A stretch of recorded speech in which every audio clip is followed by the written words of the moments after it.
We loading up for the live right now. Yeah. Everyone's safe though, man. You know, I spoke to Greg, but you know. Yeah, we're doing what we gotta do, man. It's scary out there. Yeah. Well, but I'm in Georgia. This is a comic book for real. Like, yeah, I know. This is the virus that got out. But I'm in Atlanta, Georgia, and they opened up like 2 weeks ago, and that shit's been scary, man. Wow. Yeah, I lived in Cumming, Georgia for like 13 years. Like, I live in Alpharetta, right next to Cumming. My oldest kids. I'm in Miami now, but yeah, I lived out there for about 14 years. Nah. I'll go ahead. Nah, so we live. You know what I'm saying? Here we go. What up? What up? What up? What up? So nah, man, Splendid Radio on Pharcyde TV. I feel like I brought in the Avengers tonight. You know what I'm saying? we got my homie OG Pasta News from De La Soul. We got Ink Pulp. You know what I'm saying? He's very serious with his pen when it comes to drawing these comics. You know what I'm saying? He has a master's degree in the whole situation. What's up? What's up? Yeah. He's not flirting with it or casual with it at all. This is a profession. You know what I'm saying? It's my life. Yeah, that's for sure. That's a pleasure, my bro. Yeah, nah, man. I just feel good to bring everybody together and to just create something a little interesting. I feel that I have a perspective that's a little different when it comes to both of you guys, because I'm not in the comic strips, but Ink Pulp, I was somehow we ended up linking up after he did the Guardians of the Galaxy Bizarre Ride take on the whole little, I think Marvel was trying to do an outreach to hip hop, maybe. Yeah, Marvel. So Marvel at the time was run by editor-in-chief. His name was Axel Alonso, and he's one of my good friends. And Axel and I connected because of a love for hip hop we both shared. And it was years later he had this idea to do every issue #1 that they were doing a relaunch of all the titles, and every issue #1 would have a hip hop variant cover. So they would take a classic hip hop album and mash up the characters from the book. So he actually let me choose one. And the minute I saw the Pharcyde's Bizarre Ride on there, I was like, I gotta grab that one. And it was Guardians of the Galaxy, so it was just perfect. Did they allow you to actually choose the character you would put with the actual? No, they had a lot of like in-house meetings to decide, because they wanted to make sure that the cover matched the tone of the book. So like I remember at the time when we were doing round 2, I remember Razkaz was DMing me a little bit and he wanted to get in on it, and I thought, well, Soul of Ice should be on there. So I was talking to Axel and he was like, I just can't. He agreed, but he's like, I can't find a book that cover would work with. So yeah, they were real. They were trying to tie it into the narrative. That's dope. That's real dope, actually. Wow. Yeah, it was fun. They did 3 Feet High and Rising. Yeah, they did 3 Feet. Yeah. It's funny. I know Axel, but we never really met. But we talked via Twitter and IG and all that. So yeah, he would put me on when they was about to do it. Yeah. Awesome. Yeah, no, really cool. They did 3 Feet for us. They did they did a takeoff of De La Soul's Dead. Yeah, I think they did do that. I remember that. Yeah. And it is Stakes is High. Oh yes, that's right. That's right. Yeah, so man, Stakes is High fucked me up when you dropped that album. God, oh man, that was so fire. Yeah, man. That was time. No, go ahead. No. So everybody who's tuning in, if you don't know, we got Ink Pulp coming in. He's a comic illustrator. You know what I'm saying? Very serious with his craft. And we have Pasta News De La Soul. He's a MC, very serious with his craft. I'm just trying to get on, y'all. I'm trying to get on, man. That's right. Well, nah, man, I got a funny little story. So, Paz, we knew each other before Gorillaz, but we kind of like Gorillaz kind of created like more of a fellowship, you know what I'm saying, amongst all of us, because it was like with the Demon Days round, it was us in a dressing room, Brown, you guys, and Roots Maneuver. And so kind of like that was the that was where we kind of got, you know, got real cool.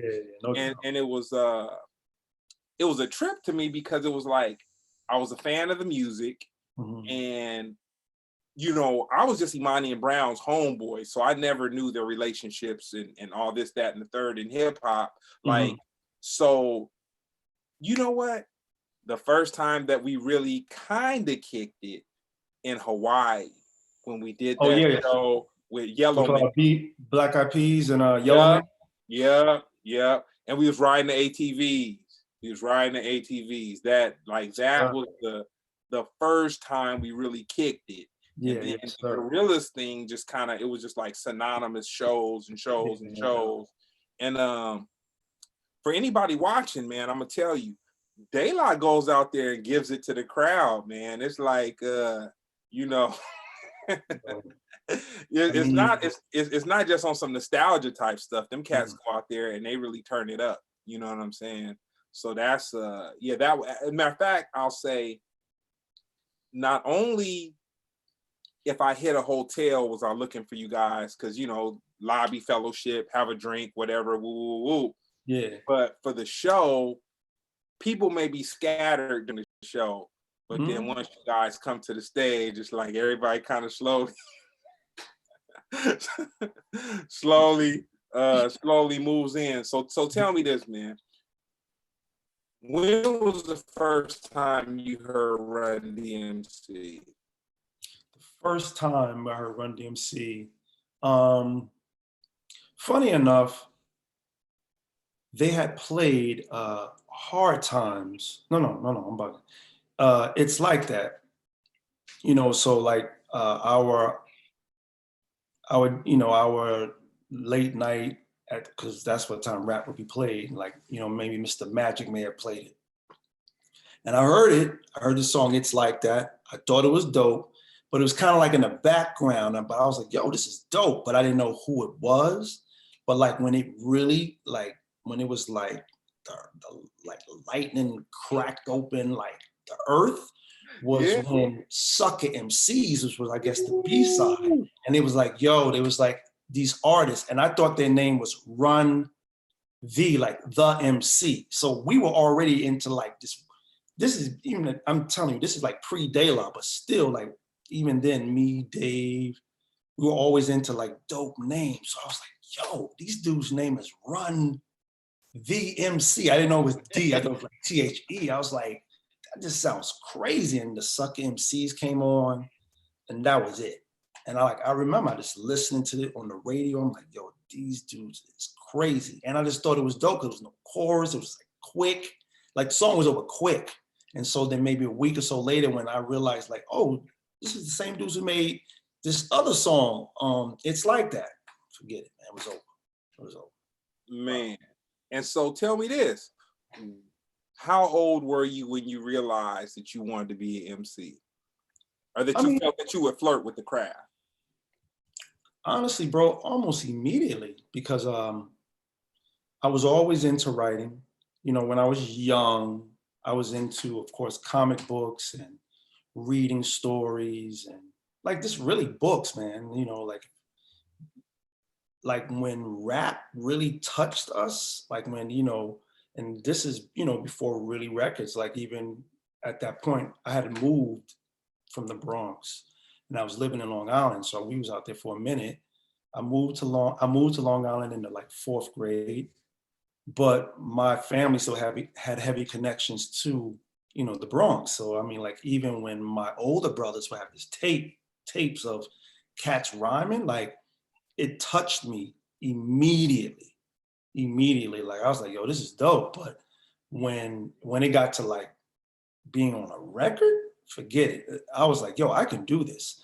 And crazy enough, I was like more of a closet. Me and Dave was like closet MCs. Like Mace was a neighborhood known DJ. You know, like people knew Mace.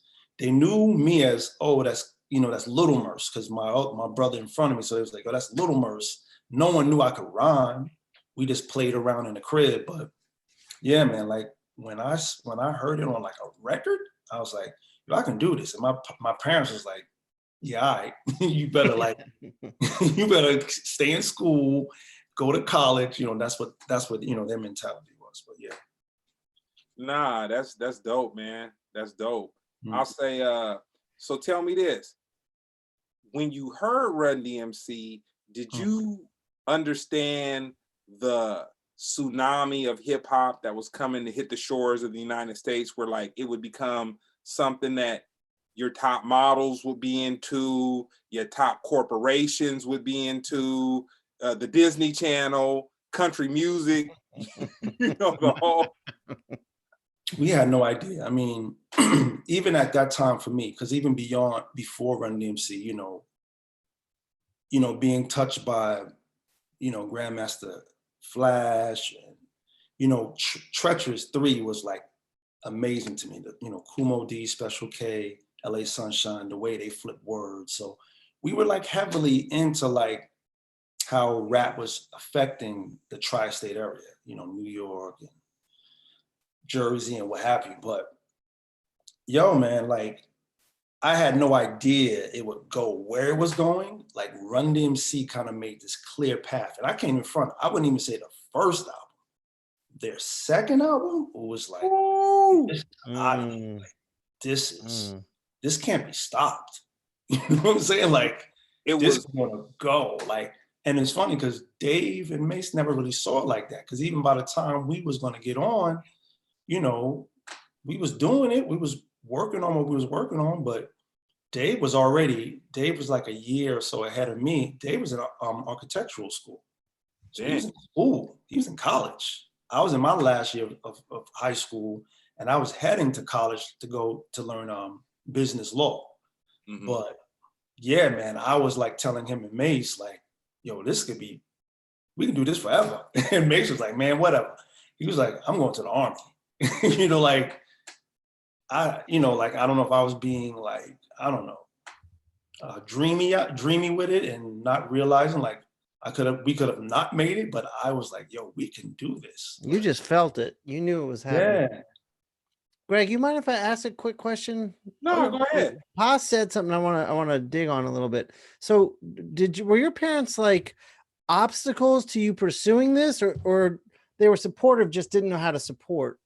No, they were very supportive, but they didn't know how to support. Like they, you know, my pops, church going guy, could sing his behind off. I'm talking about like when I was young, I thought my father was Al Green. That's how good he could sing. So music's in the family. Yeah, and I would stand next to him and listen to him play the records, and he would sing all these records. He could sing like Smokey Robinson. He could sing like a deep voice, like one of the Temptations. Like my father could sing, man, and I was like, I can't do that.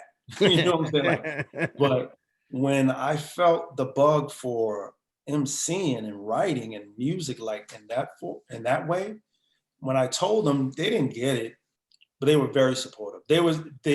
My parents was always about have a plan B. Right. I had to crush your dreams, but have a plan B. And that's why I was like, you know, they was like, you're smart enough. And that's why I went, you know, to college. They saw Dave was in college. It's like, he got a plan B. We need a plan B. So that was their biggest thing. Did the plan B fuck you up at all? Like for me, the plan B fucked me up a bit, like trying to do both. Cause like I was always pursuing art, like nothing was going to get in my way of that, but they weren't entrepreneurial in their mind. So they're like, well, you got to have a job, you got to have a salary, you got to have benefits. So it landed me in a position where I was a college professor teaching art, and I was working for Marvel full time. And it took me way too long to leave that teaching job because it was in my head, like plan B is the safe way to go. And then when I did and went out on my own, that's when shit popped off even bigger for me. Wow. No, you know, there was no long process for Dilla, meaning like we were just kids in our neighborhood rhyming. Like breakdancing was big. We all want to be like, to this day, when I talk to like someone like Crazy Legs, which is crazy to me, I still tell them like, yo, dog, you're Crazy Legs. Like, that's crazy. I know we know each other and we kind of cool, but yo, you're crazy. Like, so yeah, we was all doing the same thing. Everyone, like, you know, like the girls in your neighborhood, they was trying to pop and break dance and rhyme. So everyone was doing it. It was just that at some point you could see who was better, you know, and so we was just all just having fun with it, but we was like, yo, we can really do this. But it just kind of happened quick once it happened.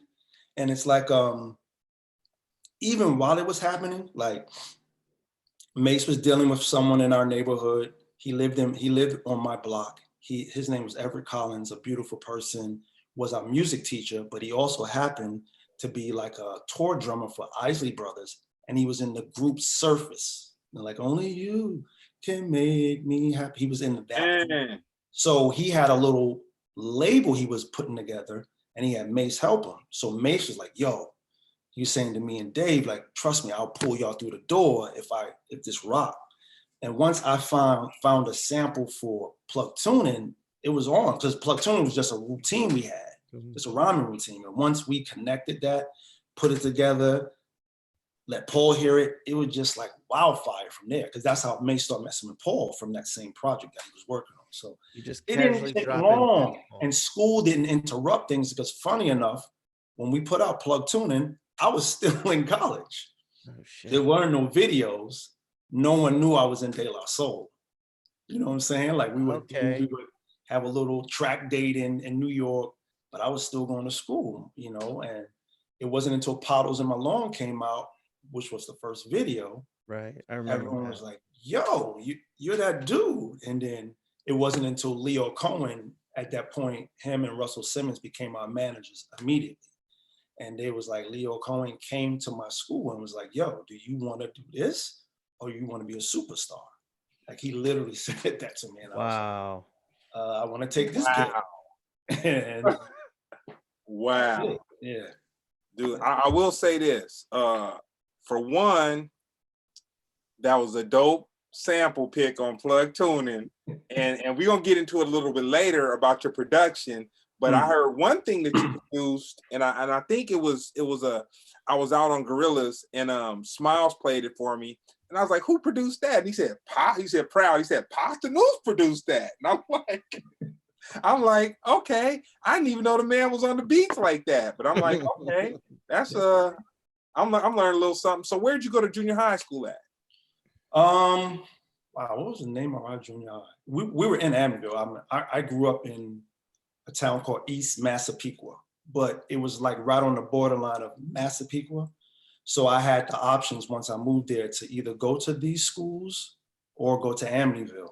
And so pretty much from, like I said, 4th grade on, I was in like the Amityville area of going to school. So my junior high, I was in, and forgive me, all my Amityville people, I forgot the name. I think it's Edmund something, but I was in Amityville Junior High. Hey man, it's like, man, it's nothing personal, man. It's just, hey, it just happens. So tell me this, when you were in junior high school, did you feel you were going to be an MC? And at what point did you like say, you know what, like, not that it's where my spirit is, but this is something that I'm gonna do. Not that I can do it, but it's something that I'm gonna do.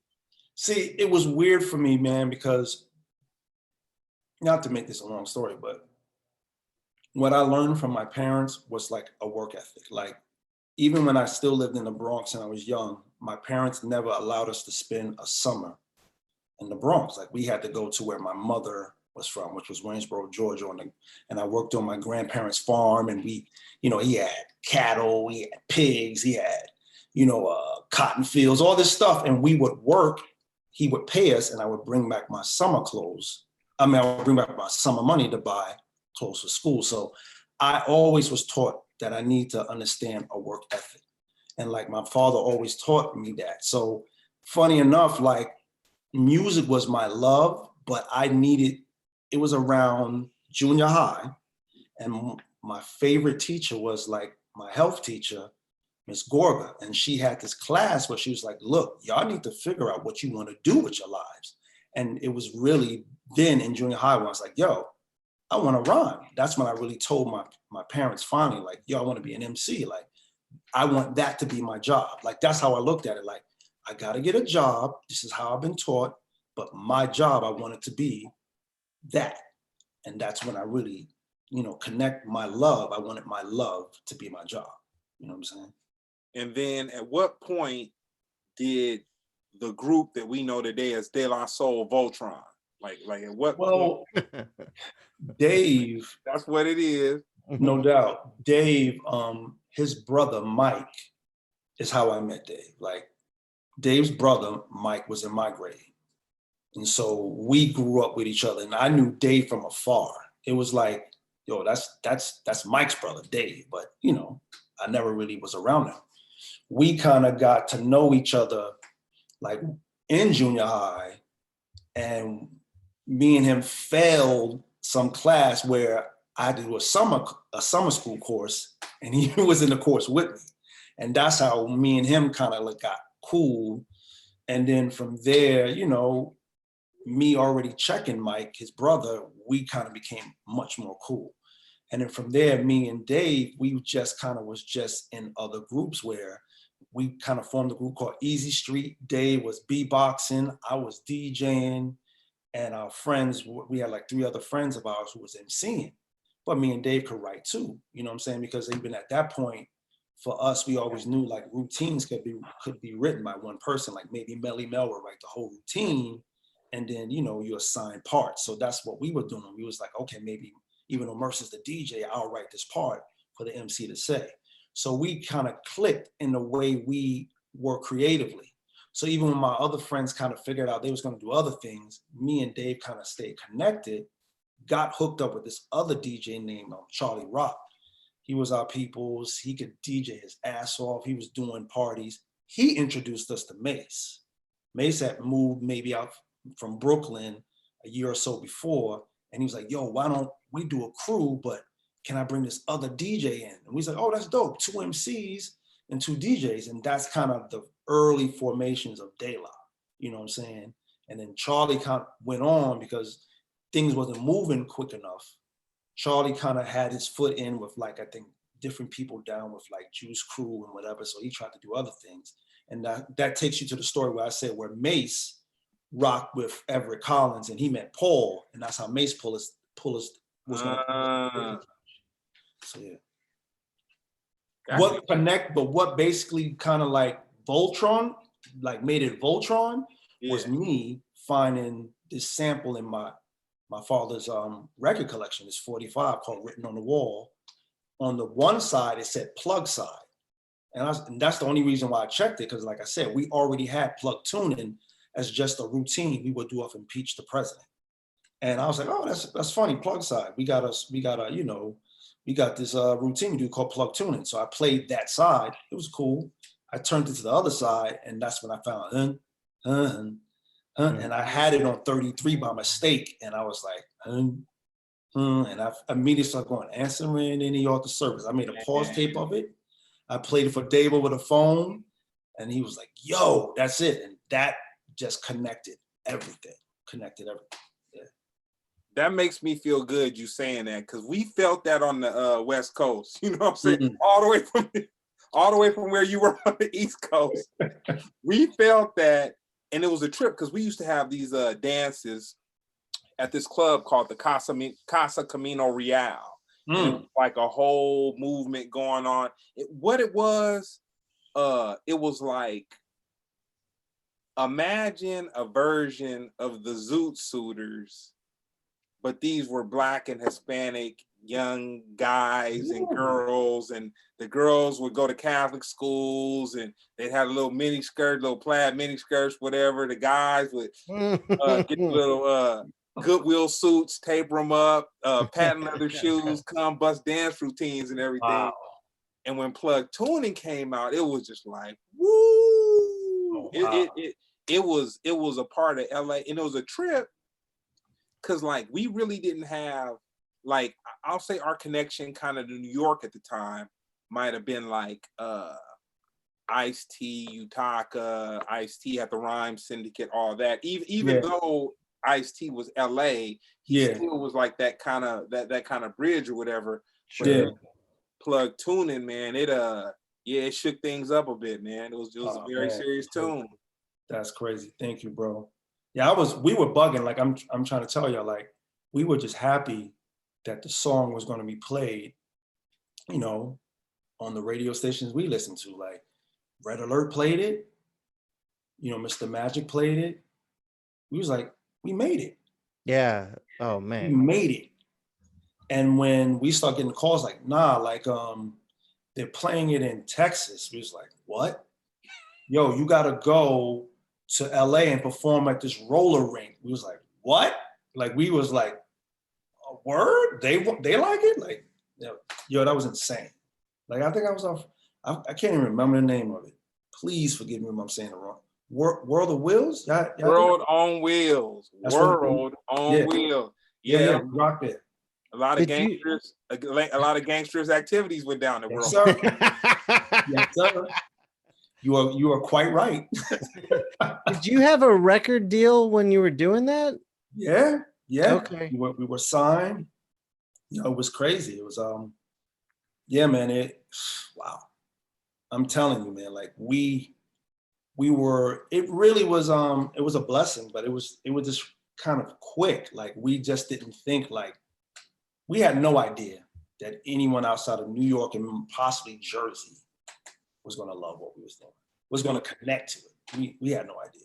Speaking on the level of fellowship that we have, like, man, I could say I've been to Lebanon with you. I've been to Syria with you. Syria, wow. Back and forth. Man, I'll tell you what, I said it to Maceo, but one of my proudest moments for you guys was when you guys had took off from the Demon Days situation. And I want to say you guys went to maybe Portugal, and it was the award. You guys the awards. It was some type of award, and you guys performed Feel Good. Yeah, with the holograms. But stuff was still cracking so tough in Manchester, I think, where we were. We had a party in Manchester for you guys in Portugal. And I remember seeing you guys on the screen, and I was like, oh man, yeah, I remember that. Like, okay, they did it in hip hop. Okay, we get that. And then they're doing it like in popular music, but it's not even whack popular music. It's dope popular music. Right. I'm like, damn, the homies are performing at the MTV situation. And dude, that night meant a lot to me, man. I say, even though we couldn't slap hands or whatever, even though I didn't have smiles to pour the libation and get it cracking the way he pours the libation and get it cracking, that night in Manchester, we had it cracking, man. I know y'all did. Trust me, bro. Oh man, that was a beautiful time. Yeah, like we did. It's crazy how like we didn't want to leave. It's like, bro, we gotta leave. We gotta go to Portugal. And like, and then I don't know if you remember our people's. We had so much fun because I think we had already did the Manchester show. Yeah. We kind of had an after thing, and it got so like we just kind of kept it going so late.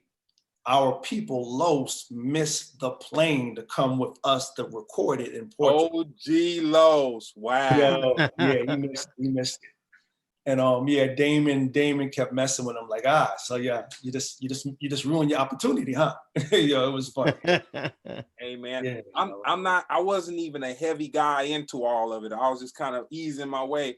But I remember the night that that party went down, I had a bottle of something that was over $200 type or 200 pounds type of champagne. Oh no. Yeah, nah, man, that was ridiculous. And so how did you guys start your relationship with the Gorillaz?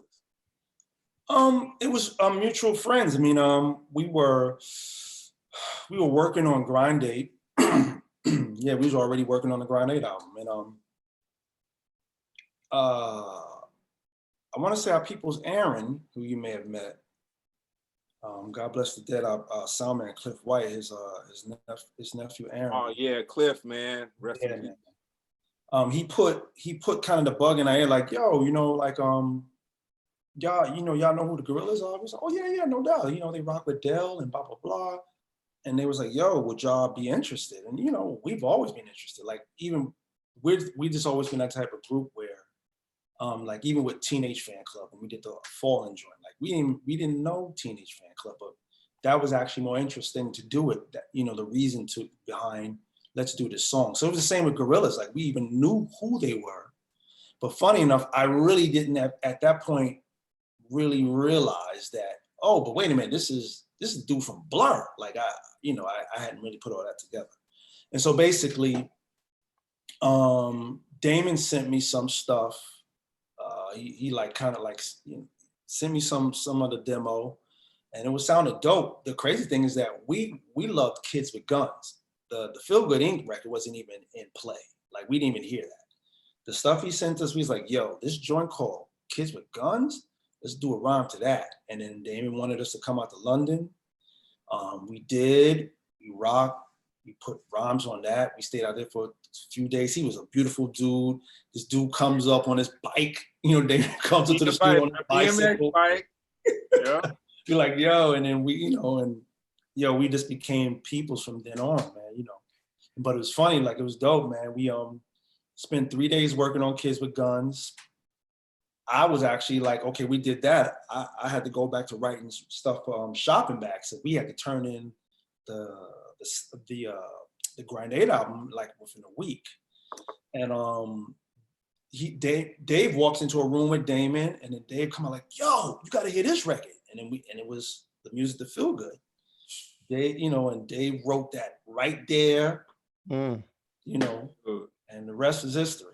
Well, let me ask you this: being a fan of comics like you were, did you know Jamie Hewlett from the Tank Girl books, and did you know like his involvement with the Gorillaz? No, honestly, I wouldn't even lie to you. I didn't, and it's crazy enough. I knew Tank Girl, but I just didn't put it together. I didn't know until like it was said, and I was like, oh wow, that's crazy. And I mean, but like it's looking back on it now, it's just amazing because like they're like, those are my brothers, like we're family, but even then, like they were just such fans of ours, and and they just was bugging on how humble we were, and but I'm like, yo, dude, like you from Blur, like you out of here. He was like, nah, and Dane was like, no, don't even try that with me, like who you are. And then once we got past all that, we're just like just good peoples, man, and what better way to make, even how we even just start talking real quick before this, like, when you can just have a good conversation, what that leads to creatively. Yeah, definitely. Man, I'll say this, me coming out on the whole Demon days, Daylight definitely made it an easier situation for me personally, because it was like, culture, there's a cultural difference, you know what I'm saying? Just being in the UK, being in America, and even though we shared a room with Roots Maneuver too, it was like with Daylight, it was kind of like, okay, these are folks, you know what I'm saying? These are cool. But I'll say this, I'll second it with Paz. Jamie and Damon are like some of the most humble dudes. Like they'll never put it out there. Like, okay, I'm this, and this is this or that or whatever. Like you never even know they were those dudes. You know what I'm saying? They don't wear that on their chest. They don't wear it on their chain. Nothing like that. You'll just have conversations, and then you might be around something, and creative people are moving back and forth, and you're seeing what they're involved in. And you're like, man, that's a trip. These dudes are they're. It's crazy how it's similar to you, Shawn. It's like when we first clicked after the Marvel cover that you did, and I reached out to you. You're involved in super stuff, but you're just not that dude who's like you're as part of the pairing with you and Paz. Both of you guys are very talented, but in your own right, you're humanitarians, like you're people. You know what I'm saying? Like no, like you're not on that. I'm not gonna take the call, or I'm not like I'm just busy or whatever. But it's, to me, it's amazing to see artists that they have the art, but it's like their art doesn't define it. You know what I'm saying? Very true. Yeah. Right. Like Paz, he's the cat that if me and Brown are hopping on a plane to Europe, we're gonna go to the lobby to see what's up with them dudes. You know what I'm saying? Like, and then vice versa. If we're somewhere and I can recall many a festival ground that, okay, soon as we hit the festival, we've flown for 8 hours, whatever. We need to get with Daylight. We need to get up with them. We need to say, you know what I'm saying? See what's up with our homies, But real quick, I'm gonna tell you this little funny part. So I'd only been to Europe a couple times with the Pharcyde, but never really spent any extensive time in London. So I can recall one time we were at the hotel, so I hit Dave up to see what he was gonna eat or whatever. And you know, I like chicken, so Nando's just had me just blew out the water. I'm just like Nando's. I hit Dave up. And I'm like, yo, man, we about to go and get this Nando's, man. You want to come? And he's like, nah, man, you know, we're gonna get some Wagamama. And I didn't know Dave that well. And I was like, oh man, they bougie, man. They too good for not, until I tasted Wagamamas and I totally understood exactly. Exactly. Yeah. I'm a foodie, man. I'm a foodie. You know? I'm a foodie too, for sure. No doubt. I mean, hey, you know, man, when you traveling, you know, that sometimes, especially in the early days, man, that could be the difference between a good or bad day. You know, 3 Feet High Rising taking off the way it did. I mean, like I said, you know, we found ourselves in like foreign land, literally, you know, like, wow, oh, wow, we're in this part of England and da-da-da, you know, and then it's raining and it's nowhere to go. And, you know, and it's like the fact that you're away from home that long, it's almost, you're homesick, but it'll be that one thing that'll really set you off, which is like the ketchup is too sweet. And that's when you want to now flip over a table like, damn, man, it's like, I just needed the ketchup for my hamburger to be the ketchup that I know. You know what I'm saying? Like, yo, I'm telling you, like, yo, cats want to go home because the ketchup wasn't right. You know what I'm saying? Like, no, it took a minute to get used to the different things of being away from what is your comfort zone. You know what I'm saying? So tell me this, the process of 3 Feet High and Rising. What was the process? See, 3 Feet, it came together pretty easy because a lot of the ideas for the music were already just thought up. Like, we would write things down like that. You know, like when me and Dave was still working at, you know, Biddies in the BK Lounge, like we was working at Burger King.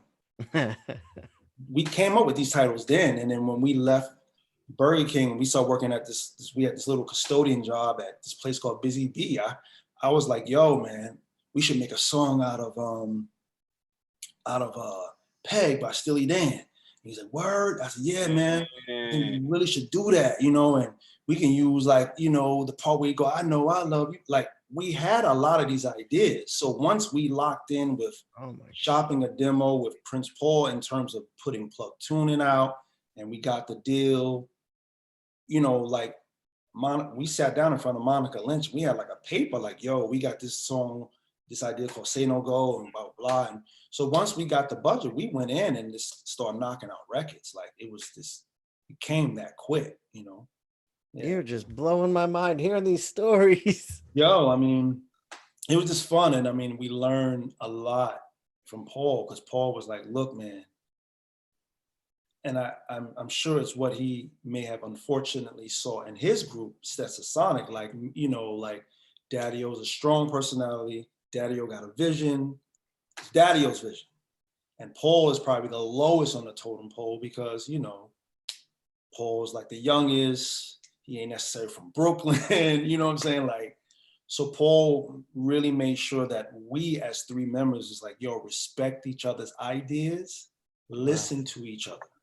You know, like, you may have, and that did a lot for me because it really was hard for me at first to be like when I put together plug tuning, and for me to give it to Paul, like when Paul was like, yo, I'm telling you, I got some stuff for this.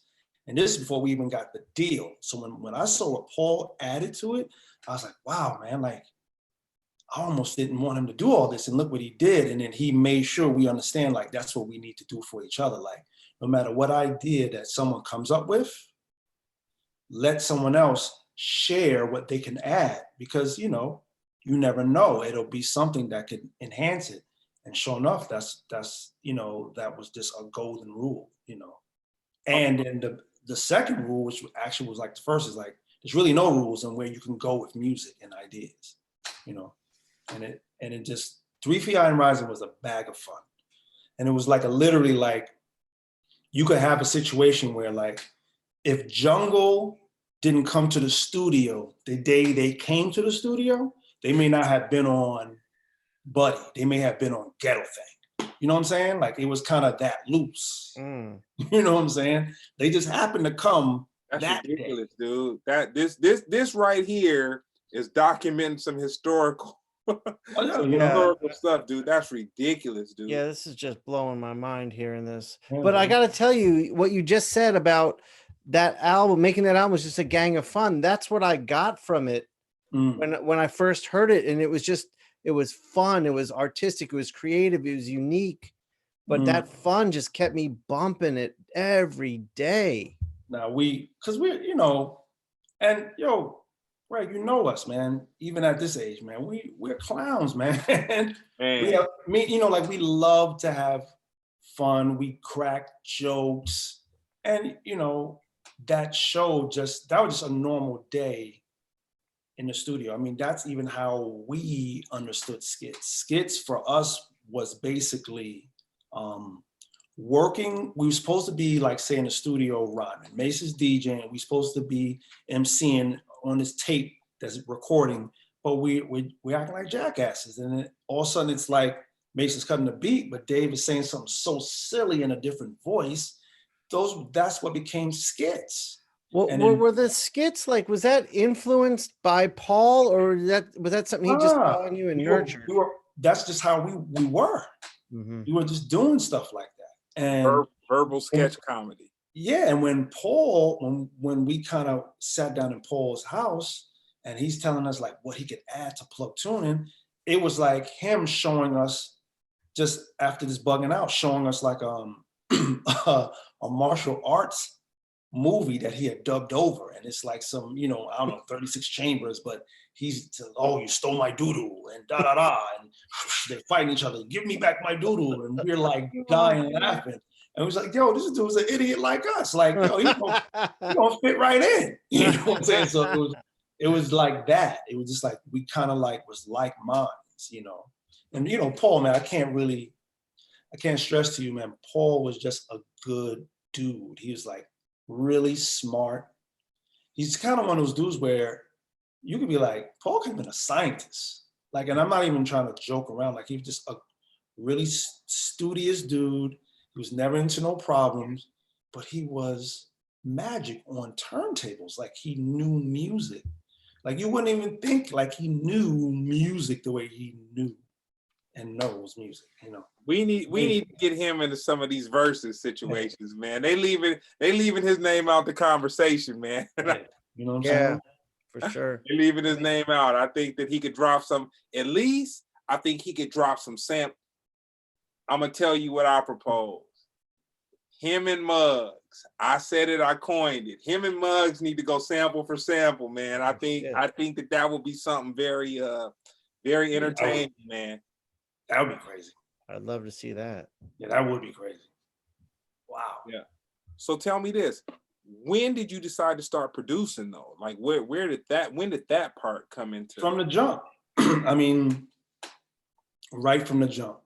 Right before I even really understood what producing was. It was just like, I was always into music, you know, always like, and I always had an ear of understanding, wow, like that record could go with that record. Like if you really pay attention to 3 Feet High and Rising, if you really notice, like a lot of amazing hip hop records we know beforehand, dope EPMD stuff, like you know, you would have like, It's My Thing, doom, doom, doom, doom, doom, doom, doom. But then you would have like the sample, it's my thing. It's not in the same key. That was hip hop. Like, you know, it didn't matter. Like your, what's the other one they had? Where they had Time Keep On Pushing over what, Strictly Business? Like, Strictly Business. You know what I'm saying? Like just different dope samples. It was really cool for, you know, like a great song, but then a cut being thrown in, and harmonically it didn't match. But if you really pay attention to 3 Feet High and Rising, everything was pretty much in tune with each other. And it was like having an understanding for music and I don't know, my church and my father and how he loved music and tones. When we were shown right after probably making, going into the second single, Jennifer Taught Me, we were shown this piece of gear called the Eventide Harmonizer. And when they showed us that this little piece of gear can take something from another pitch and make it, pitch it in tune with something else, that was it. Because that even made me was like, yo, I always want to make a song out of this joint called, I always want to use I Can't Go For That. Yeah. And the thing I always say to Dave was like, yo, but where I would want to rhyme, where the bass line drops down, Daryl Hall starts singing.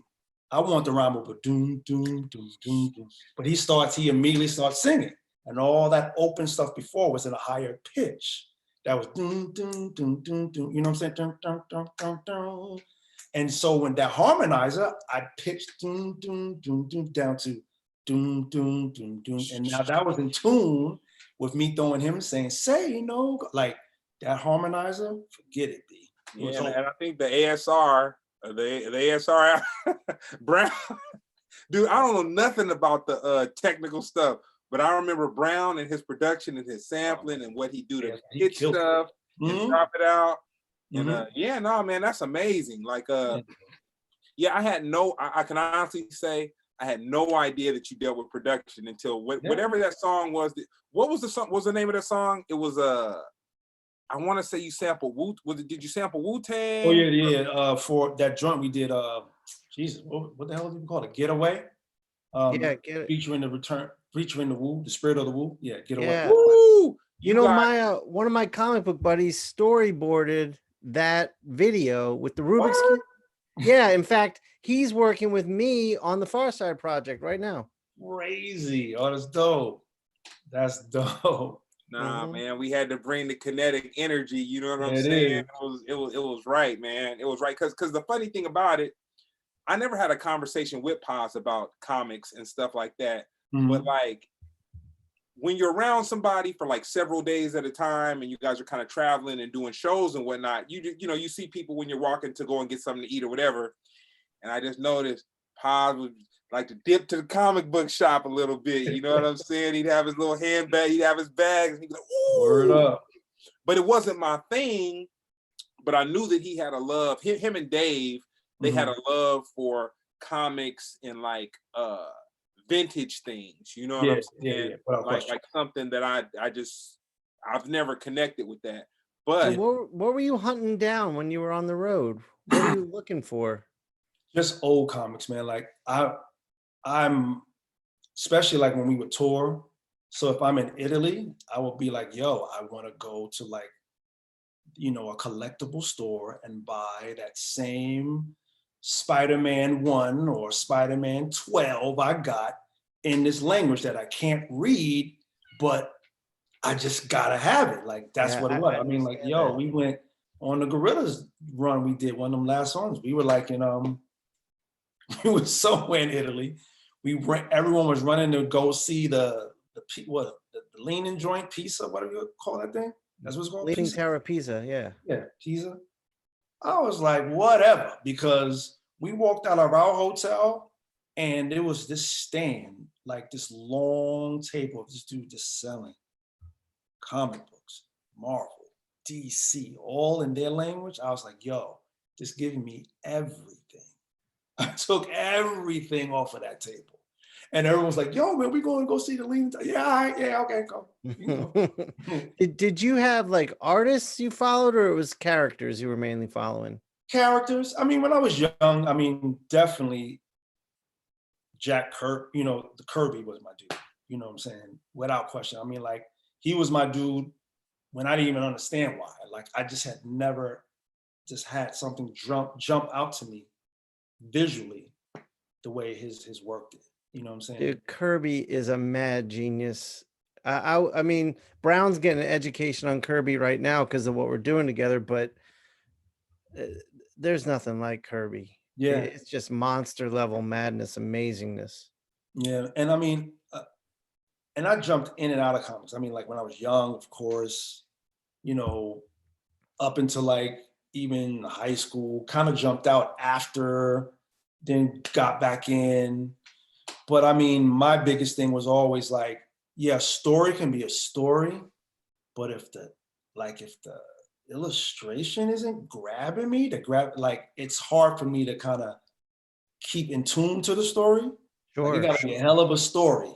Because sometimes I've even hated when, like, you know, even in today's world where the cover would be amazing. And then you open that cover and it's like, you know, what is this? Right, like, right. The know, misleading cover. like this, you just misled me right now. But I'm not. back when Kirby was doing the Marvel comics, there wasn't a lot of times. It was just Stan would call him in the office and be like, "Here's an idea." I'd give him like one sentence, and then Kirby would just go off and make the story as he's drawing it. It's crazy, man. That's amazing. Yeah, it's madness. It's amazing. Yeah, and the crazy thing is that, and I don't know if you know this, Greg, but Dave could draw. Like Dave used to draw. Like he used to. Oh no, I saw him do a couple logos. I saw him do a couple of. Dave could draw, and like and like I said, he was going to school for architecture and he was learning, but he could actually draw. I mean, he was the one who always put all those crazy designs in our head and our hair and stuff like that. Like Dave could get busy. He could get busy with the pen. Did he do the doodles on the like 3 Feet High and Rising cover? Nah, he should have. But no, the one that was inside was Michael Human. Michael Human did that. And okay. What about the stuff inside De La Soul's Dead? De La Soul is Dead was our people's Joe Buckingham. Okay. He did the front cover with the flower pot. But Joe did a bunch of stuff. He did like single covers for the De La Soul is Dead album. So he did a roller skating jam named Saturdays. He did Keeping the Faith cover. He did Millie Pull a Pistol on Saturdays. Am I remembering correctly? There was like a little comic strip inside the cassette and the vinyl when De La Soul's Dead came out. Oh no, yeah, but De La Soul's Dead, yeah, that was done. That illustration was done by don't kill me, Quality. Our people's Quality. He's gonna kill me. We call him Quality, and he drew all of that. Okay. His last name was Calabras. Albert Calabras. So yeah, but we call him Quality, and yeah, he did all the illustration for that work. Yeah. Man, that's dope. Before I wind it down, I'm gonna tell you about something funny. If the world would have lined up, I would have been ahead of World Star. I would have been ahead of a lot of this stuff. So we're in Damascus, and the sodas, I can't remember how much they were, but the sodas were a grip in the hotel. So everybody was getting sick. So I started drinking up my sodas, but I was sick, so I wasn't letting the cleaning lady come in.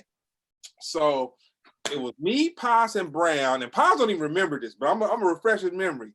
We go and we walk kind of like into the town to like a little liquor store, and I think it was like a cab ride away or whatever. So dude, I straight did something that would have made me so much money on YouTube if it would have been recorded. So I drank 4 sodas. So I go into the little liquor store thing or whatever, and I buy 4 sodas. So I have them bundled up in my hand. I'm too cheap to get a bag or whatever. So we're walking out of the store, and I dropped this because I was going to replace the mini bar, so I didn't have to, get charged the money. Each soda dropped out of the cradles in my hand one by one. And a taxi cab drives by and he just smashes them, and it's just like soda going everywhere.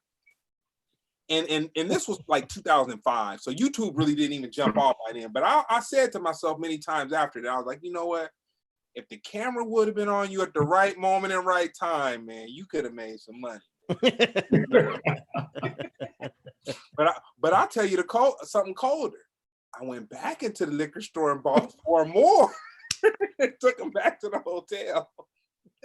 So I get charged. You know what I'm saying? Oh, yeah, I love that game. Oh yeah, man. Nah, man. So tell me this, man.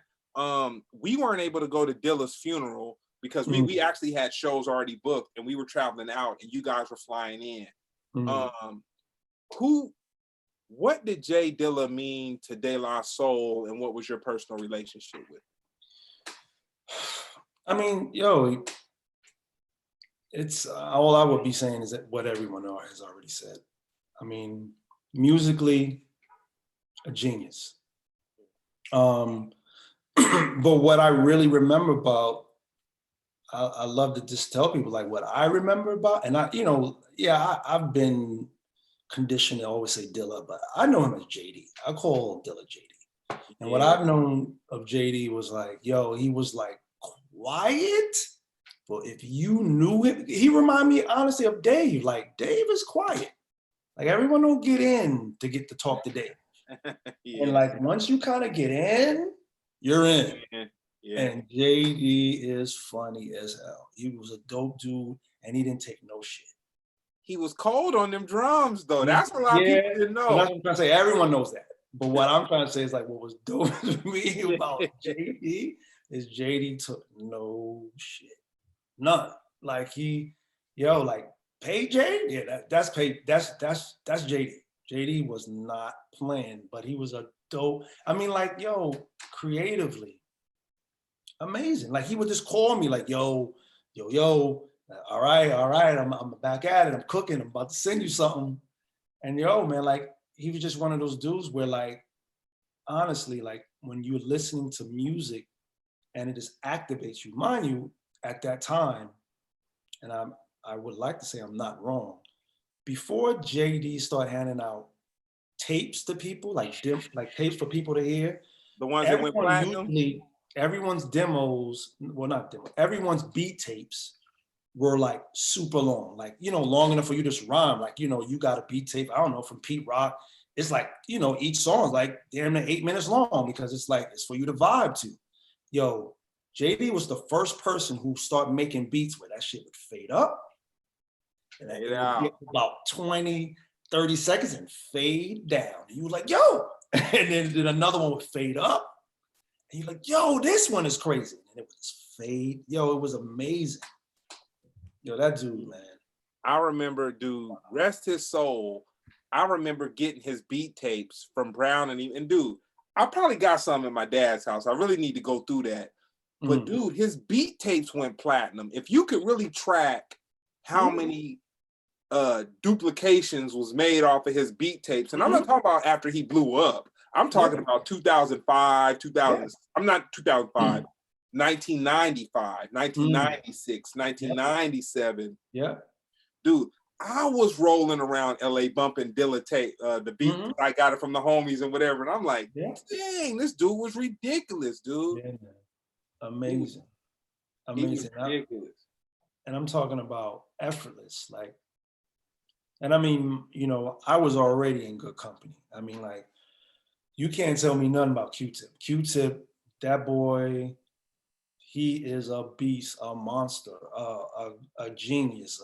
I don't know whatever words are higher than that. That's Tip. Tip taught me how to do the SP. Like I had ideas in my mind, and once I would get to the studio, I would have to tell the engineer, so yo, I need you to loop this. I need you to take that part. And then the engineers, he's not arguing, but he's like, but he took music theory. No, but do you need it? I'll be like, look, B, I don't need to hear all that. I need you to take this record, bring the pitch down to that. So that's how I would do it. And then Tip got me to the point where like, yo, Pos, man, like do your stuff at home, like do it. And then, so Tip taught me that. Pre-production. Yeah, he got me into that. And I remember when Tip taught me how to use the SP, the beat he made on the SP could have been like a hit. And then he didn't turn it off. I was like, yo, what are you doing? He was like, what do you mean? I was like, he was like, man, whatever. He's like, now make one. Like, that's Tip. So I'm trying to tell you, when JD came along, yo, wow. I would watch him sample when they were doing Lab Cabin. So first of all, real quick. So I was homeboys with Imani and Brown and all that kind of thing.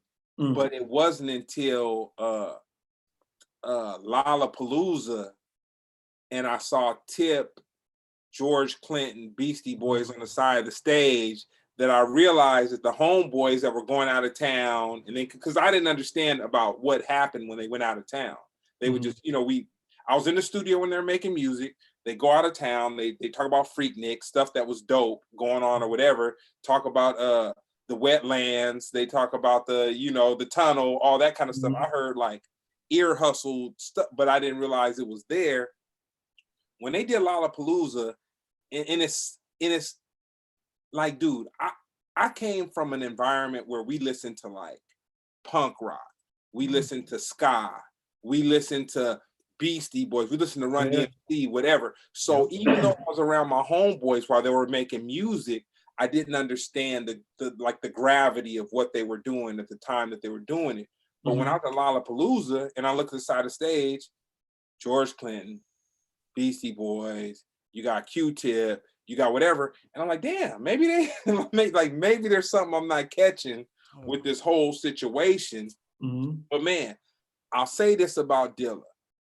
I was amazed when he would sample the Rhodes and play it on the pads of the MP, and I'm just sitting there watching him do that, and I'm just like, and I'm not even understanding the gravity of what's going on, but I'm just like, this dude is ridiculous, dude. Yeah, man. He's ridiculous. And he, it was effortless. I mean, maybe he could have felt that it was training, but there was literally no time where he could make something in front of you and it wasn't going to be amazing. Like, you knew he was about to be, okay, he's about to do something else that's going to blow my mind. And he did. Like, that's how it was all the time. Funny enough, I just heard Peer Pressure. I was in like IG Live, Tony Touch was rocking, me and B Real's in there, so he happened to throw on Peer Pressure. I'm like, yo, when Dilla first gave us that beat, crazy. It was just like, how does he do all this? Like, how does he, because even, I guess I'm fortunate. Yeah, to this day, I consider myself a producer. I produced a lot of stuff. I produced a lot of things for De La, but yo, man, it's like, for me, sometimes it will be a lot of times where I could produce something and I'd be like, nah, and it's not moving me.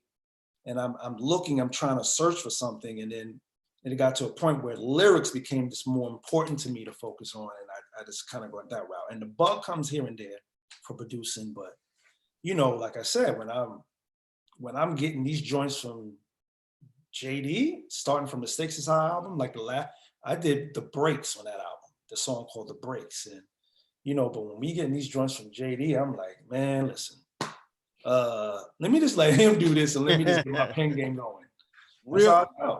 Real quick. So you had J Dilla, and then you had this producer who Smiles really put me on to the guy, Kanye West. You end up working with Kanye West. Before there was popular music in his repertoire or whatever, you had him, and dude, it was fire. You had you had two producers kind of before they really reached that point. When you heard Kanye West beats first time, did you understand? Yeah, he had joints. Kanye had joints. I mean, and very soulful too. Like he came to the studio one day, and the crazy thing is that he gave us he let us hear the Get By record. Dang. So it was already on, doom, doom, doom, all that was there.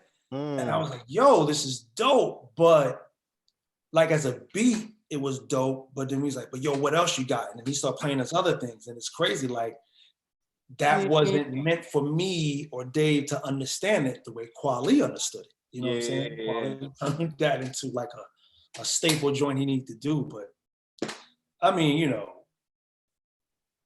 beats, I mean, you got to understand, I knew No ID, and I already knew what No ID could do. I already knew what Dion could do. So what Kanye was doing from that same cloth was like, damn, man, this dude, and it's still, I don't want to always say it was a great time then, as if today isn't a great time. We're just at different, places in life. but you know, being younger, running around in the streets, being absorbed by hip hop, yo, man, music, man, it was just took you on a journey, you know, like music for me was my skateboard, you know, it was like just journeying through, you know, the streets and just being totally absorbed in the art of being a student. And I mean, I think that's one of the things we was talking about earlier about not wearing a chip on your shoulder about things you've accomplished and things I've accomplished or what have you. It's like, yo, we were students all through it. I Me think being a that's being student an of Paul artist. or whatever, you know, like by the time we even got to Stakes is High, we were who we were. But I was a student of Most, who's in the studio every day. Most definitely was like in the studio every day. Common came through every day. And I was listening to them dudes, like they're listening to me, but I'm listening to them. Like it's the whole thing, man. It's learning from each other, man. I did want to ask you about that. Like, where did you first hear Most Def? Because my first exposure to him was Stakes is High. Was hearing him on your record. Most first time I saw Most wasn't Most. It was some dude who I saw on some show I didn't want to watch, like Bill Cosby. Yeah, Cosby. Bill Cosby. Like, what the hell is this Cosby? Bill Cosby. I was like, you ain't getting me with this. Like, what is this? He was the sidekick. He was the cool little guy. Yeah, and it was like, you know, Dante, whatever. I was like, all right, whatever. I'll never watch that. So I would see him from the side with that, and then,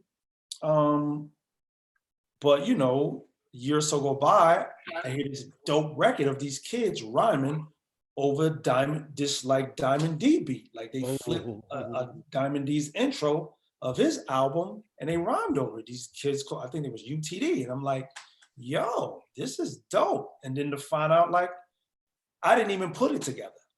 I like, yo, these dudes is dope. Word and blah, blah, blah. Look like they're siblings. Dope. Mace put us on the most because Mace was rocking. Most was doing poetry stuff down in the in Brooklyn and down in in Lower Manhattan. And him and Most and Mace connected. Mace is the one who was like, yo, man, you need to meet this kid, Most Def. Like, and then when I met him, I said, oh, okay, cool. But then when we put the whole, yo, wait a minute, you're the sidekick nigga, like from Bill Cosby, yo, we laughing and bugging out. Hey, but I knew that. Outside of that boy, I mean, Moses is a battery. He's just like a battery. Big Brother beat fucked me up hearing that. Yeah, he's a battery that didn't stop, and he always just had great ideas to share. And we've always been like that. We would never be like, yo, we will, Most could be sitting there like, yo, what do you think? Like, and I mean, I've always been very honest and open about that. Like, my patterns and flows changed on Stakes is High. That's where I was like, yo, man, like, yeah, I love being creative. I like merely pull a pistol on Santa. And I love writing stories. So like stuff like that, I love to do. I love, bearing myself. So I do that on songs like IMIB. But Stakes is High, sitting around most of them and freestyling and all that shit they was doing, like, they made me really like, yo, I gotta like step my flows up and blah, blah, blah. And yeah, Most put the battery in my back for that. That was a question I was actually going to ask you. Was there hearing another rapper that made you think about what you were doing and changed you? I mean, ton of rappers made me question myself, but in terms of family, it was Most. Definitely when that Stakes is High shit. That album. Yeah.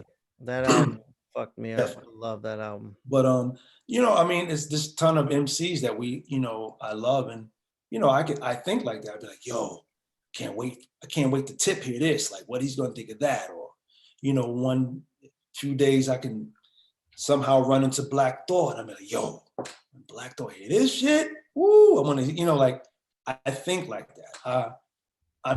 I'm truly creatively, I can be creatively scared of rappers.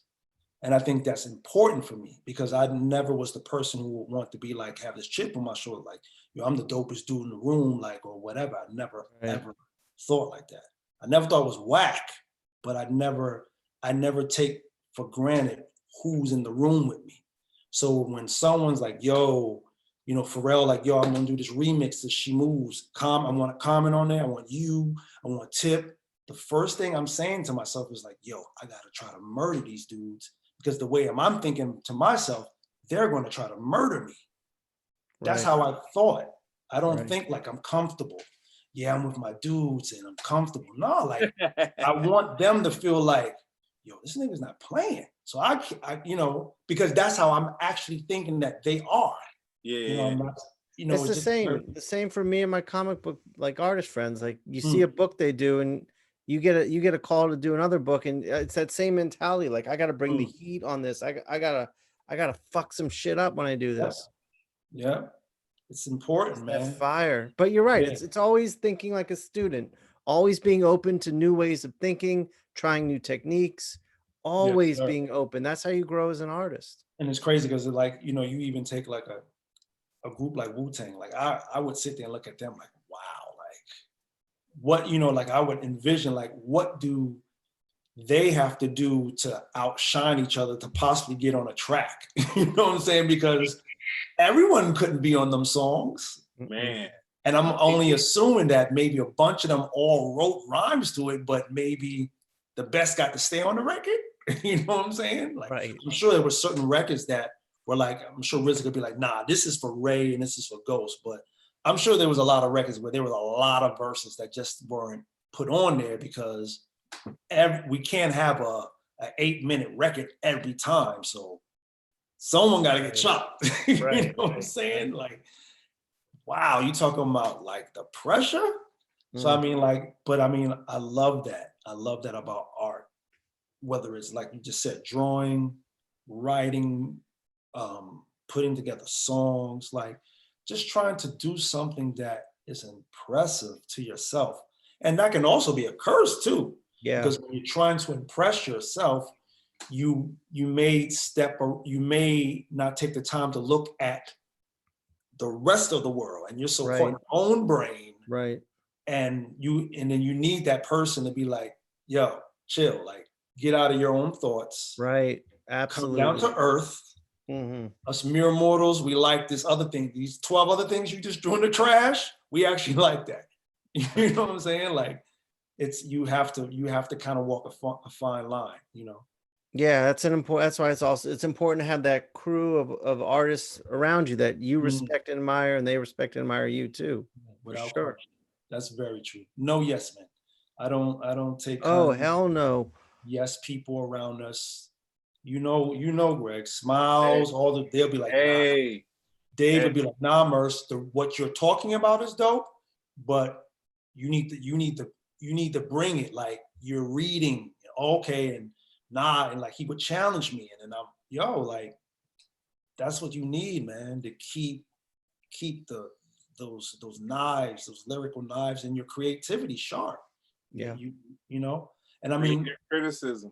Yeah, and it's crazy enough as even Paul where he was like, yo, nah, he would love to let you go and take a journey someplace, but still he'll tell you like, but nah, you can say that rhyme better. Like you can do this better. Like, nah, like it was important. And I mean, and you know, you've been like the first couple of times like, oh God, they just told me I'm whack. You know what I'm saying? But you get used to it, man. And you get better, man. You get better. You like, yeah, like, you know, when you killed that rhyme when no one's saying nothing, like funny enough in my crew, that's what's dope. Is like when I ain't saying nothing to Dave, well, usually I am the one to be like, yo, Dave, you killed it. But I think Dave, he'll give me criticism when he know I'm not doing what I need to do. And when he don't say nothing, he'll be like, yeah, like, okay, yeah, I did it. Because Dave ain't telling me I did something wrong. You know what I'm saying? Like, right. Yeah, yep. Yeah, I know exactly what you're talking about. I get that same feeling. Yeah. And also I find like you hit a point where you just start like seeking out the feedback. Like for me, like as I'm sketching out an idea, it's like, what do you think? Is there a direction I can push this in that I'm not seeing? And just surrounding yourself with that sort of talent that can help make you better is everything. No doubt. I mean, you know, hey, even in your brothers, man, Pharcyde, those are my dudes. You know, I mean, like the music that they made, I mean, and the friendship that I've gained with Brown, like that is just such a beautiful human being. And I just know, man, like I said, like being around creative people who can just push you, like, you know, Brown to me, he doesn't necessarily seem like a person who's going to be, you know, like too critical of me in sense of like just telling me like, nah, that was whack. But he would, in this nice, polite way, let me know, nah, that was whack. You know, do better. the whole trip about the whole Gorillaz and the camaraderie and the fellowship and all that was everybody will be cool, kicking it backstage, dressing room, have a little wine, whatever, talking, cool. But when you get that cue that you up for the stage, that's when it's like the lions at the water hole, and then all the respect goes, and everybody backs off, and everybody lets their folks go up, and then we go to watch you guys, you come to watch Brown, whatever, and everybody's kind of admiring from the sideline, just really seeing. To me, it felt like this is why these dudes are out here doing this. Like this is like, it's no vagabonds out here. It's nobody that's no loafers, no people that are just out here because they're homeboys or friends or whatever. The reason we're a part of this, everybody's coming to bring every show after show. Showmanship. Yep. All that's needed. Yeah. No, man, it takes a lot. I mean, trust me, y'all. I mean, we started in 1988 and we were whack. We were horrible on stage.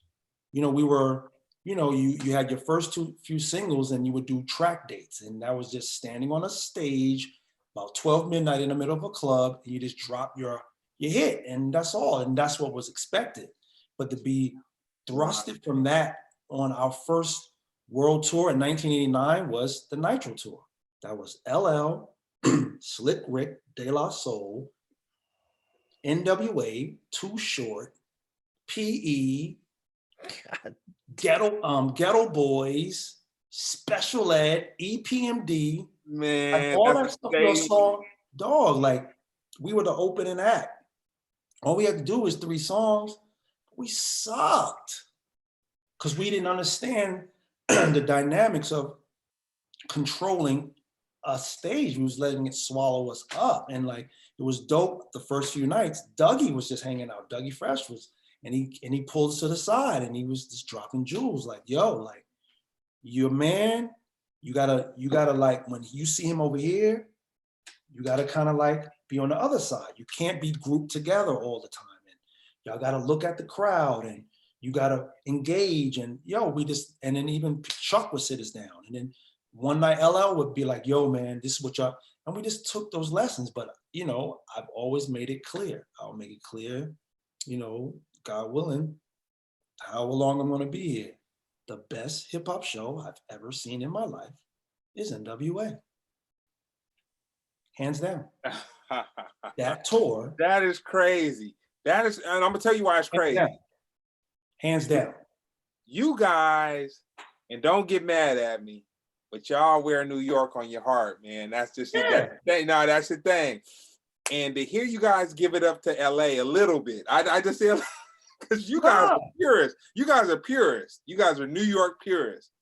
That means a lot to hear you guys just give it up a little bit. You know what I'm saying? Nah, man. I mean, you got to understand, man.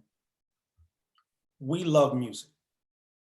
And even when NWA came out, and, you know, I personally, and it's funny, Mason and whatever the reason why they understood it too, we understood it immediately because, like, you got to understand, Greg, man, you can't let a lot of New York cats throw you because a lot of New York cats, we were country cats, meaning like our parents were from the country, you know, or our parents are from the Midwest. Like my father's from Rocky Mountain, North Carolina, and my mother was from Waynesboro, Georgia. So I had that connection. You know, you can listen to interviews of Nas talking about, yo, I'm from Queensbridge, but I had to go down south here.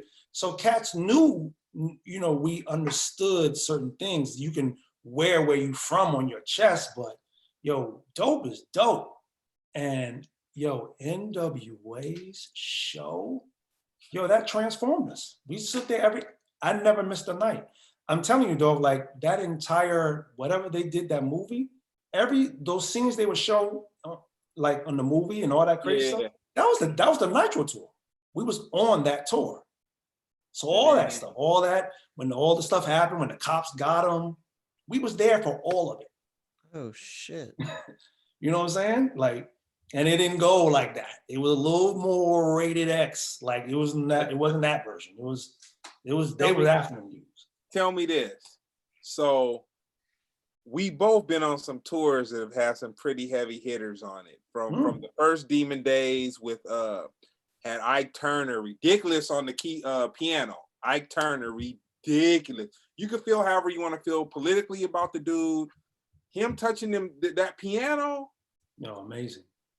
Ridiculous. Nina Cherry, Roots Maneuver, whole nine. Then come back around. You got Paul Simonon on the bass. You got Mick Jones from the Clash on the guitar.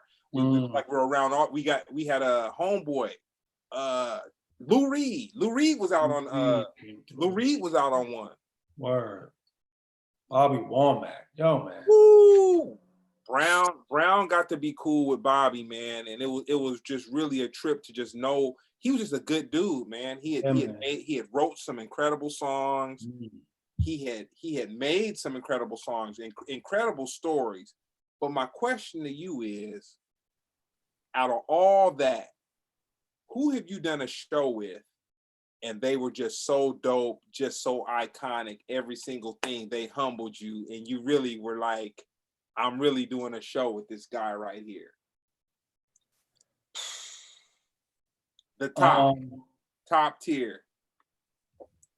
It's hard, man. It's too many to name because I can name people that, because due to that, you know, especially those first few albums, you know, we were this group that could be, you know, like I said, first major tour we did was that tour I just said to you.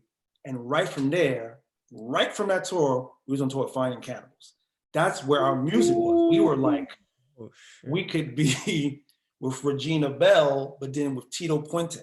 So like it would be stuff like that where you'd be like, yo, man, like I'm on this gig with Tito Puente, like we're opening for, so we had a lot of those moments, man, that were just amazing. It's really hard to name, man. It's really hard to name because name one show that's where somebody stepped off the stage after you and you were like, dang, I saw that, man. I saw that. That was wow.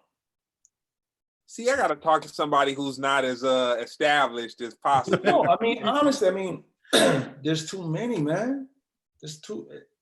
I mean, you know, like even just recently when we was on the Gorillaz joint and like, yo, we did Mexico that Mexico run with Gorillaz, and you know, George Benson came out. Brown told me about that. Yo, like that was crazy to me. Like I was like, yo, this is George Benson. Like that, it's that type of stuff for me. You know what I'm saying? But it's, like I said, it's too many because I can go into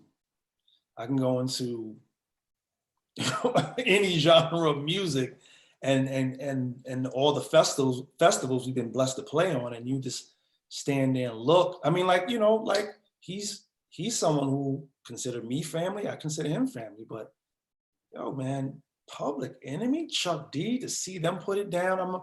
We did these shows together, a run together, and they're performing, they destroy it. And then Portishead was coming on like later than all of us. Chuck goes back out on a stage with them and murder it. Like, that's what I'm talking about. This dude is just nonstop. Like Chuck D is like the battery in his back. I'm like, yo, man, I want that at that age. Like Chuck is nonstop, man. We were in Germany. Like, you know, we were in Germany, and we went to a show where, ironically, Gang Starr got held up at customs, and they didn't clear Premier's wax, and it was in Germany. And so, but anyway, that's all part of the whole situation. But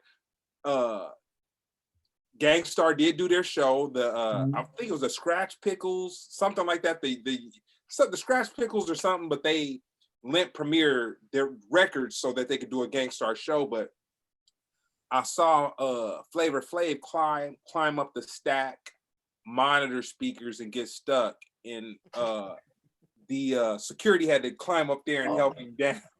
You know what I'm saying? But that's enough on the hip hop. Shawn. Yeah. Did you work on any of the Deadpool comics, and what was that experience if you did? That was my first gig at Marvel Comics was Deadpool, and that lasted about 4 years. Wow. So yeah, I mean, I cut my teeth on Deadpool. I did a lot of Deadpool. Well, and what was the second part of the question about Deadpool? Ah, man, you talking to a man that has held it together the best he could hold it together, and it's a funny little connection because when I see Paz, I think of his manager Smiles, and so it was a couple shots going on during the whole situation. But yeah, man. How was it to work on Deadpool? Deadpool was interesting because I always thought like I wanted to get on like Batman. I mean, Spider-Man and Batman were like my holy grails, and Spider-Man has a comedy element to it. But I was thinking more about the action and the fighting and the personal moments, with the little quips. And X-Men too. I thought of myself as like an artist that would handle some gritty action stuff. So when I was handed Deadpool, they were really playing up the comedy. And this was Axel who gave me the job. And Axel saw something in me I didn't know I had, was the ability, my comedic timing. I just had this natural sense.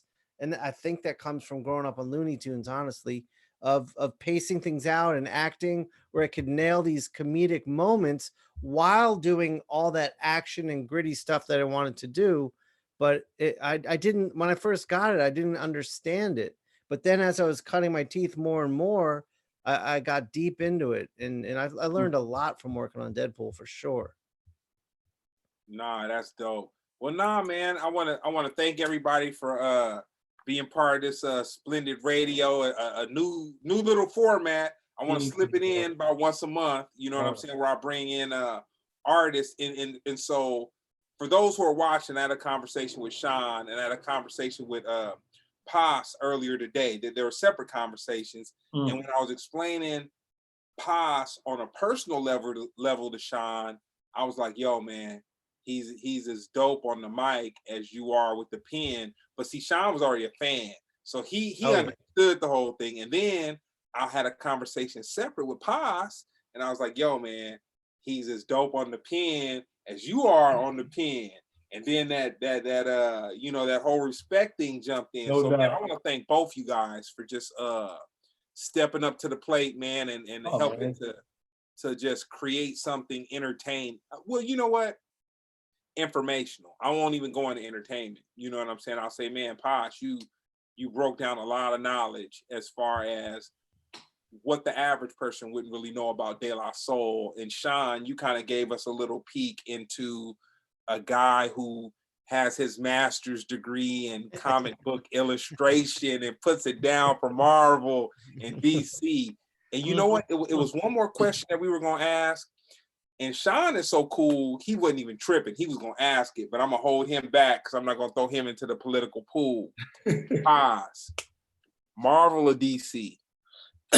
No, man, you can't even, that's like, I'm being honest, for me, that's like saying Monday or, like I can't put one over the other. You know what I'm saying? Like I can't, look, if you're going to put a gun to my head about it, I would probably have to say Marvel. All right, because that's what I would say. I would say Marvel. That's what I would say. It's funny because growing up as a little kid from a TV standpoint, DC had me, Super Friends and all that. But comic book, it was Marvel that had me. Like they had me. You know what I'm saying? Like there was just no way to just pull me from that because I was really into like a lot of the like off, what I would say off like brand stuff, I guess, because Avengers and all that, okay, cool, but like I was like Inhumans, Eternals, like exactly, Submariner, like Machine Man, like I was into like off stuff. Yeah, me too. That's why I liked Marvel, because DC was like like the Justice League, the superheroes, and Marvel had that, the Avengers, but I was never an Avengers guy. It was all the offshoots. It was the X-Men. I love the Spider-Man stuff. I just think anything like different and out there. And I didn't like the like cookie cutter clean superhero stuff. Like Superman held no interest for me back then. Yeah, I have to agree. I mean, I have to agree with you on that. I have to agree with you. Yeah. Well, no, man, that's amazing. So I was able to. Paz and I are cool on a level, but this kind of opened up his whole comic book level. You know, what I mean? Man. Like I know what he was dipping out from everybody to hit them comic book stores, coming back with bags. You'd have thought he had some unreleased Jordans or something in them bags, man. He come to the hotel, bagged up, straight to the room, whatever. Hell and then Shawn, I appreciate you. I appreciate you for appreciating hip hop. You know what I'm saying? How about that? Hip hop for me, it's just been a staple of my life. It's influenced everything in my life since. I mean, you were talking about Run-DMC. I mean, I remember being 12 years old and hearing Rockbox, and there was an AM station in Washington, D.C. called WEBB, and they had like a hip hop hour and a go-go hour. So I would just set my little tape to record, and I remember hearing like Dana Dane's Nightmares for the first time.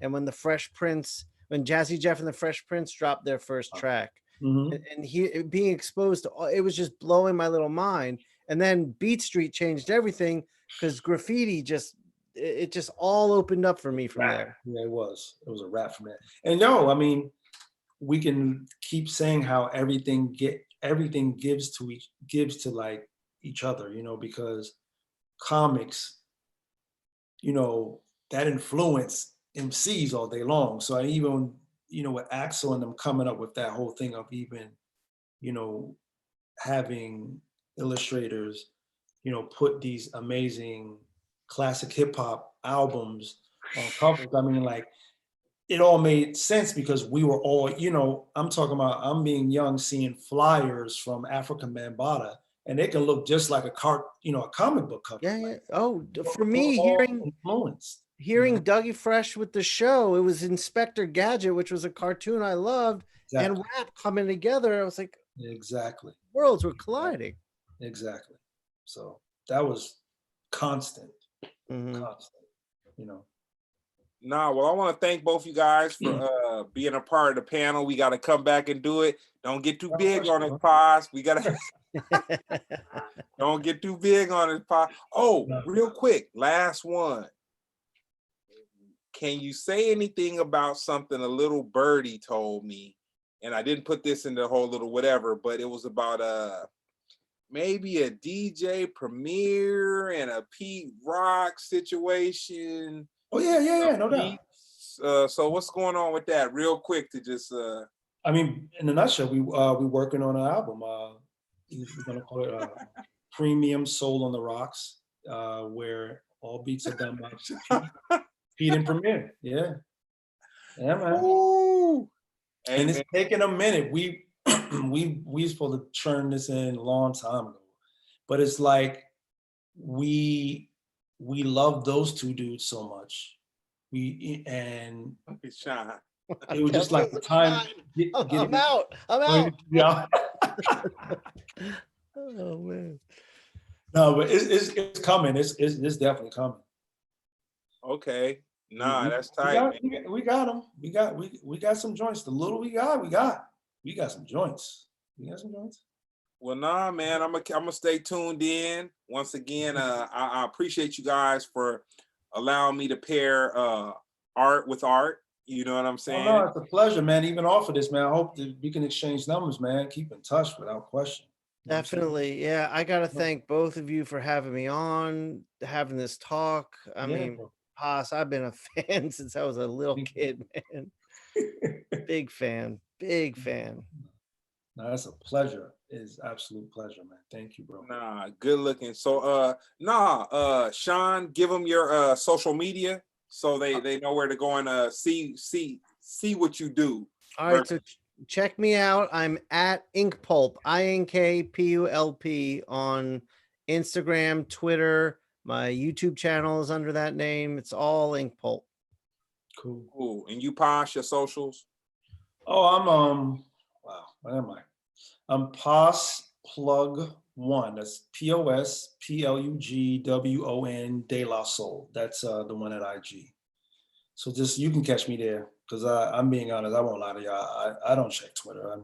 I got one over there too, but IG, just catch me on IG. And of course, you know, the crew, We Are De La Soul. That's at We Are De La Soul. You know what I'm saying? And my man Maceo, DJ Maceo. Ooh. Yeah, Maceo, man. Maceo done made a couple little moves during this little Rona, man. This dude is, and you know what? God bless Maceo. Maceo's my brother, my homeboy. He turned up when this whole Rona thing did, and like, it was dope that D Nice and they did that thing, and he got a look. But Mace was doing DJing every day. He was literally DJing every day. Yeah. He was like, you know, he just putting it down, not complaining, not nothing, just spinning songs. Yeah. And before we close the show out, man, I want to say rest in peace to Ty, man. Ty was a pleasant face to see when we hit the hotel lobby, shows in the UK. Always just a stand-up dude. And I tell people, he could rap and he could sing, but he was about the people, though. That was, you know, that was his thing. And me personal.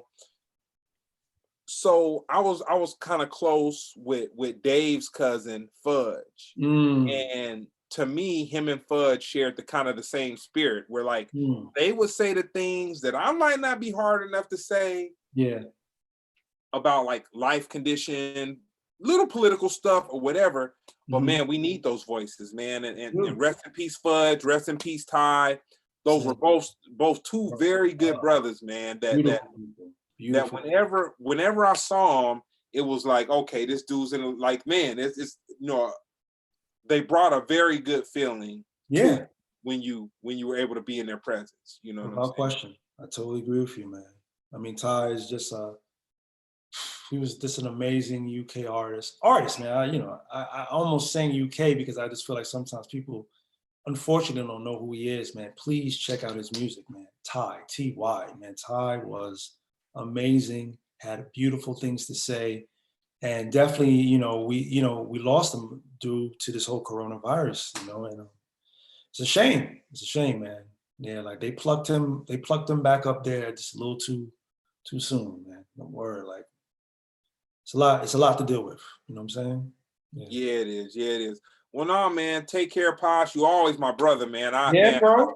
I appreciate you for always keeping it on a level. You know what I'm saying? I never felt like you looked down or just anything like that. It was all about camaraderie, brother, fellowship. You know what I'm saying? Brothers, get passport stamps. You know what I'm saying? We here, man.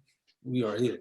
Cool. And then once again, thank you, Shawn, for being a part of the panel. So, bro. Thank you. In the next couple of months, we will do this again somehow, some way. And I thank you guys. Thank you guys for tuning in. Splendid Radio on Pharcyde TV. All right, y'all. Peace.